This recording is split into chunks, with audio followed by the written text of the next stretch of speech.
কিন্তু আজকে ইন্ডিয়াতে চলে আরম্ভ এই যে পরিবার যারা আজকে 1500 বেশি এখন পর্যন্ত খবর নাই, তাদের কাছে আমরা কি জবাব, আমরা কি জবাব দেবো তাদের? এবং লেটেস্ট কর্মমুখী ছাত্রছাত্রীরা যারা এই দেশের জন্য জীবন দিয়ে গেল এবং যারা গত 15 বছর দেশটি থেকে খাদ্য দিয়ে দেশের মাথা উপভোগ করেছি বলে আমরা উনি অন্যভাবে জেলের ভিতরে ছিল, তারা প্রমাণকে মাথা ভেঙে দিয়েছিল 1/11 সরকার। এখন পর্যন্ত ইন্ডিয়ান পলিসি বাংলাদেশে কন্টিনিউ চলছে, তার বিরুদ্ধে কিন্তু আমাদের কোনো বক্তব্য আমরা কেউ দেইনি।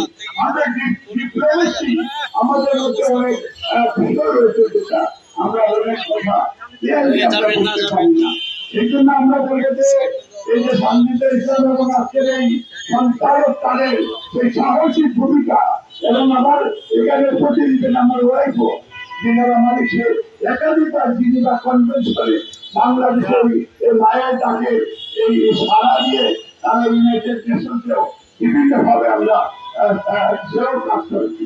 আগামীতে নভেম্বরে মায়ের ডাকে একটা স্পেশাল আমন্ত্রণ ব্রিটিশ পার্লামেন্টে এবং সার্জিদুল ইসলাম শুনি সেও যাতে আরো একজন মানবাধিকার কর্মী বাংলাদেশের কাছে। এখন আমাদের জাতির ঠিক আপনার সাংবাদিক ভাইরা, আমরা এইরকম কোন ঘুম কমিশন ট্রাইব্যুনাল এইভাবে রাজপথে নেমে তাদের বিরুদ্ধে কথা বলতে হবে।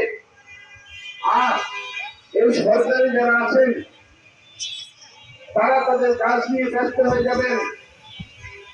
যাদের এই 17 বছর ত্যাগের বিনিময়ে নতুন করে যে স্বাধীনতা গণতন্ত্র ফিরে আসলো সেদিকে তারা ফিরে তাকালো না।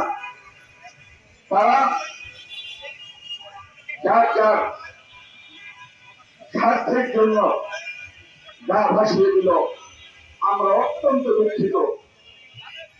আজকে আবার রাজপথে আমাদেরকে রোদে দাঁড়িয়ে স্বজনদের নিয়ে আমাদের আহাজারি করতে হচ্ছে আমাদের সেই ভাইদেরকে ফিরে পাওয়ার জন্য। এই সরকারের উচিত ছিল কোথায় আছে আমাদের নির্বাচনী, কোথায় আছে চৌধুরী, কোথায় আছে সেদিন সুমন, তাদেরকেই তো একটা প্রতিবেদন দেওয়া দরকার ছিল যে আমরা তাদেরকে এই অবস্থায় ফিরেছি। আমরা আমাদের এই রিপোর্টটি আপনাদের কাছে দিলাম।